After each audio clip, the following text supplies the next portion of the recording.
तरफ। Mesolithic as आपका करीब 1000 BCE से 6000 BCE के बीच में हमें देखने को मिलता है।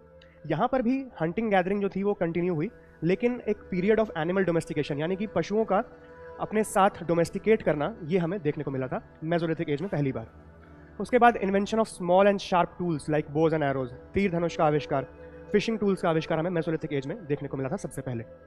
और जैसे जैसे पॉपुलेशन बढ़ी उस हिसाब से हमारा कम्युनिटीज़ जो थी, पहली कम्युनिटीज़ हमें मेसोलिथिक एज के दौरान ही हमें देखने को मिली थी। तो ये था आपका एक रफ आइडिया पैलियोलिथिक और मेसोलिथिक एजेस के बारे में।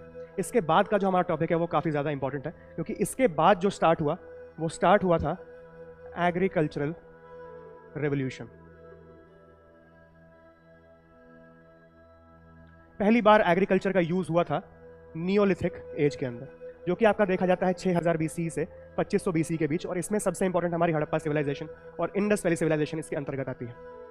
मेन फीचर जैसे कि अभी मैंने आपको बताया कि transition from hunting gathering to agricultural lifestyle. Hunting gathering से हटकर लोग एग्रीकल्चर की तरफ बढ़ने लगे।